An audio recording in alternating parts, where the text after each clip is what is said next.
Hello everyone, myself Paula Makwana, Assistant Professor of EC Department at LJ Institute for Engineering Technology. Welcome to the session of Radar and Navigation Aids. So, in the previous session we have finished unit number 7, that is navigation. So, today we are going to start chapter number 8, that is radio direction findings. First of all, as we have studied the navigation, that means it is the art of directing the object from one point to other point.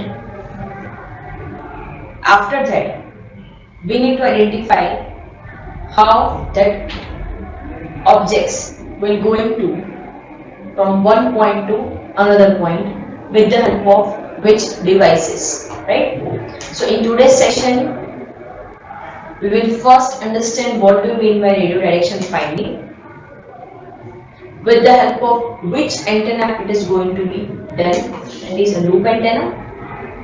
Third is what is the use of goniometer and what are different errors in direction findings, how that error is going to be nullified or reduced with the help of ad hoc direction finder, and we are going to compare it with the help of the loop antenna, right?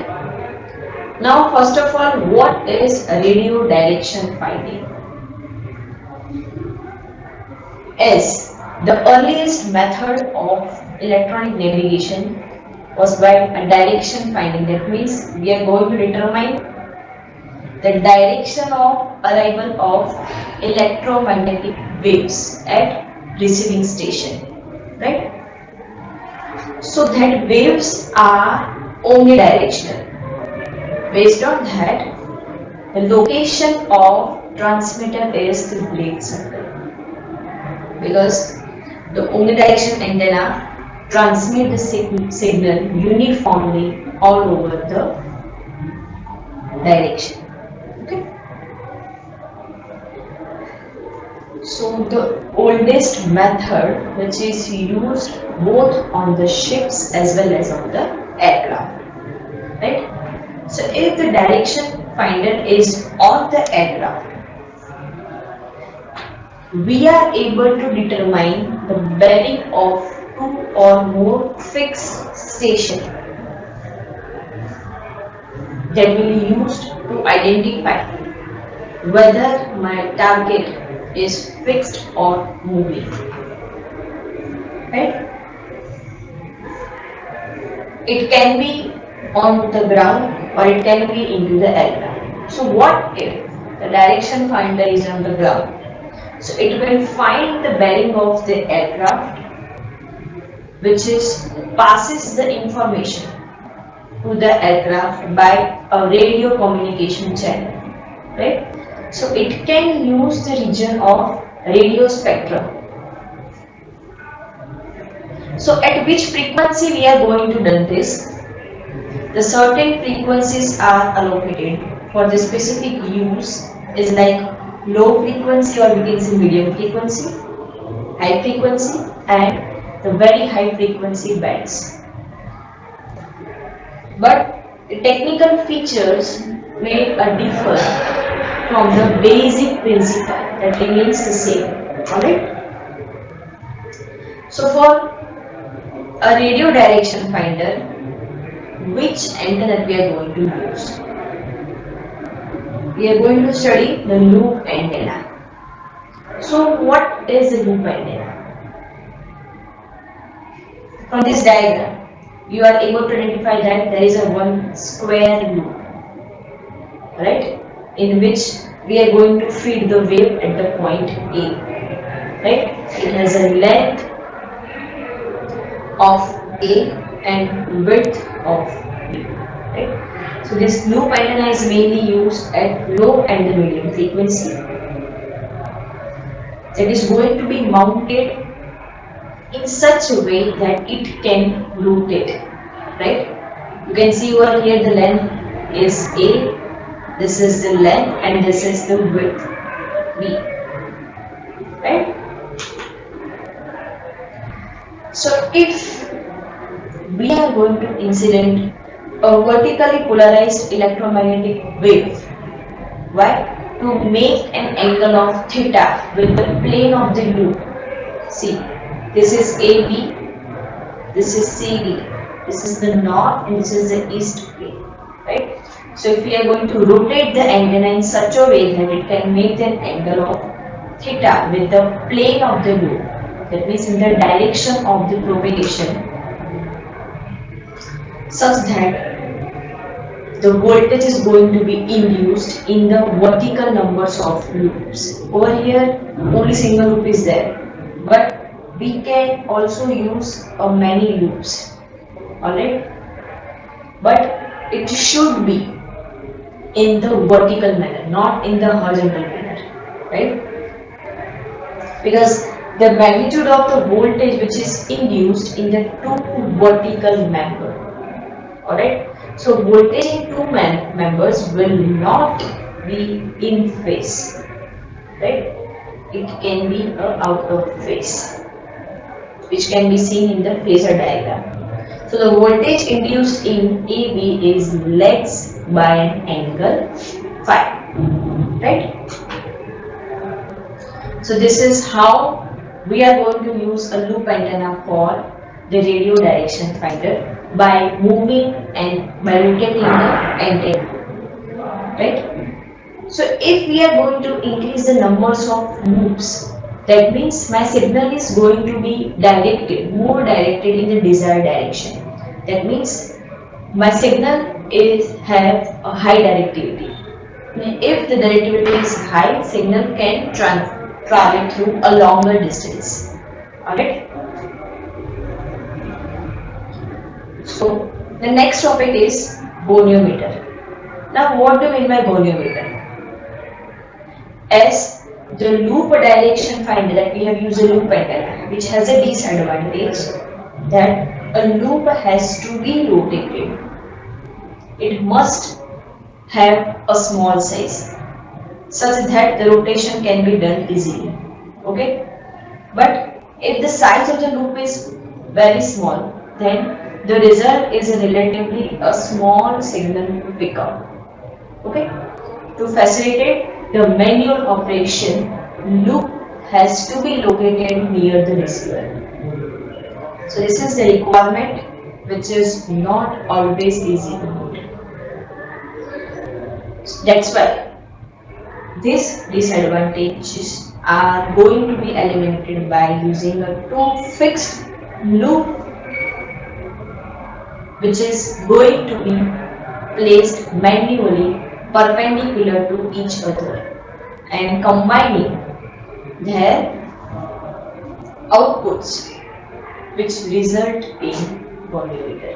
That means the goniometer is nothing but a two loop antenna. One is like this and one is like this, which is going to be rotated with the help of magnetic coil. How? Let me show you the diagram of goniometer.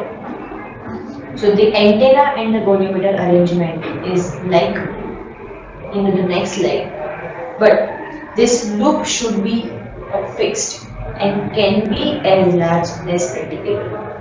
Okay. So where we need to place this goniometer? It can be placed along with the receiver in any convenient location, right? So this is how the goniometer is going to be looks like.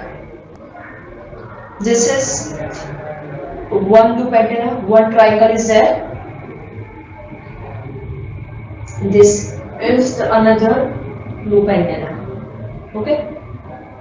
So over here we are going to change the one loop antenna with the help of this coil, this coil. Okay. Another is going to be changed with the help of this coil. And with the help of rotation of that loop antenna, the received signal is going to be collected over here. Alright. So this is the sketch of goniometer in which we are going to use a two-loop antenna, one which is mounted like this and another one is mounted like this. Okay. So what are the errors in direction finding? We can say that the analysis of loop direction finder, which is a vertically polarized wave, is going to be arrived at the antenna from the direction of the transmitter. Okay, so this condition is only useful and only good for the ground wave propagation over a perfectly conducting earth, right? Practically this is not possible. So wave may not be a normally polarized. It may be incident at an angle at an antenna, and the direction of its arrival may be not as same as that of the transmitter. Okay, that means if I have transmitted the vertically polarized wave and if my earth is not perfectly conducting, that means it can change the polarization. Okay, so if vertically polarized signal is going to be transmitted, but at the receiving side I am going to use a horizontally polarized signal, that means it may cause the error. That is called the polarization error. What are different errors in the direction finder that we will discuss in the next slide. So the error can also arise in direction finder due to this condition, right? So it is divided into like abnormal position polarization, side error, and the instrumental error. Okay, these are the errors. Polarization error means if I have transmitted vertically polarized signal, and if I am going to receive the horizontally polarized signal, that means there is a mismatch of the polarization. And if my receiver is only a vertically polarized, sensitive to vertically polarized signal, then that horizontally polarized signal is not going to be received, right? So it may cause the polarization error. Alright. So to overcome this error, we are going to use Adcock direction finder. So the polarization error arises owing to the voltage is picked up by the horizontal members of the loop. Okay, so the Adcock antenna is designed to eliminate the polarization error by dispensing with the horizontal members. So it consists of a pair or more of the vertical antennas in which the signals from this being going to be taken to the receiver. Okay, either by underground conductor or by the shielded balanced pair of the wires. Alright. As it is not completely free from the polarization error because some voltage is going to be induced in the horizontal members even when it is buried underground. Alright. So there are some polarization error in the Adcock direction finders. So what are the advantages over the loop antenna? So this loop antenna direction finder suffers from the vertical and the polarization error. But in the Adcock direction finder, these errors are going to be minimized. Alright. So at which frequency the Adcock direction finder is useful? As the loop antenna, or we can say the loop direction finder, is going to be suitable at the lower frequency, but we can use the Adcock direction finder at the higher frequency, right? So the induced voltage in the Adcock system is less in comparison to the loop. Apart from that, we can say that the polarization error is less in the Adcock direction finder. So moreover, if we want to use the direction finder at the high frequency, we need to use the Adcock direction finder rather than the loop antenna. Alright, because error is less. Which error? Polarization error is less, and we can use at the higher frequency. Alright, so these are the advantages over a loop antenna. So over here, chapter number 8, that is a radio direction finder is finished. But still, if you have any doubt, you can ask me anytime on my video email ID.